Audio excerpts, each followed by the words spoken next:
In the mistake du jour section of the annual report, you mentioned a fundamental rule of economics that you missed. I'd like to know the 2 or 3 most important fundamental rules of economics you habitually get right. In other words, what are the fundamental rules of economics you use to make money for Berkshire? And I'm not talking about Ben Graham's principles here, but rather rules of economics which may be found in an economics textbook.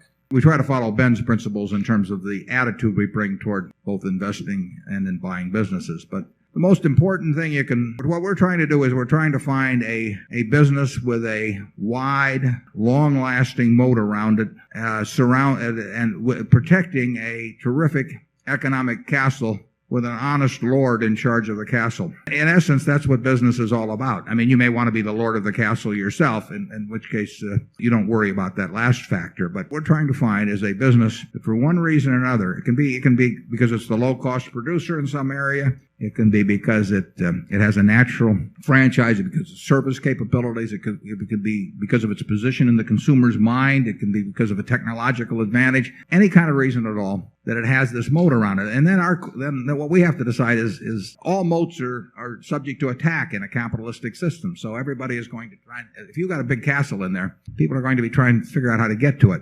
And what we have to decide, most moats aren't worth a damn in capitalism. I mean, that's the nature of it. And it's a constructive thing that that's the case. But we are trying to figure out why is that castle still standing? And what's going to keep it standing or cause it not to be standing 5, 10, 20 years from now? What are the key factors? And how permanent are they? How much do they depend on the genius of the lord in the castle? And then if we feel good about the moat, then we try to figure out whether the lord is going to try and take it all for himself, or whether he's likely to do something stupid with the proceeds, etc. But that's the way we look at businesses.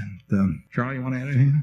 Well, I think he wants it translated into the ordinary terms of economics. The honest lord is low agency costs. That's the word in economics. And the microeconomic business advantages are, by and large, advantages of scale of market dominance, which can be a retailer that just has huge advantages in terms of buying cheaper and enjoying higher sales per square foot. So by and large, you're talking economies of scale. You can have scale of intelligence. You can have a lord with enough extra intelligence that he has a big advantage. So by and large, you're talking scale advantages and low agency costs. Yeah, to some extent, Charlie and I try and distinguish between businesses where you have to have been smart once and businesses where you have to stay smart. I mean, retailing is a good case of a business where you have to stay smart. You are under attack all the time. People are in your store. If you're doing something successful, they're in your store the next day trying to figure out what it is about your success that they can transplant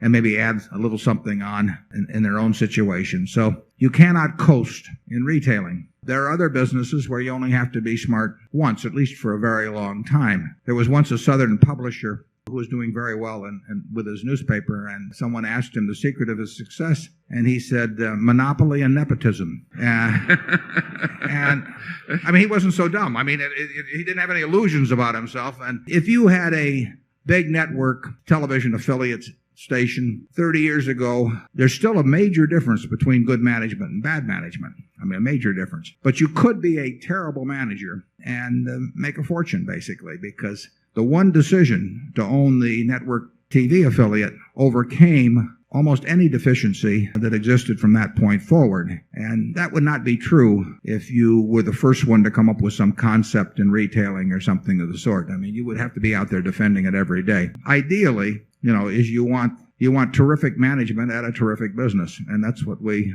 look for. But as we pointed out in the past, if you have to choose between the two, get a terrific business.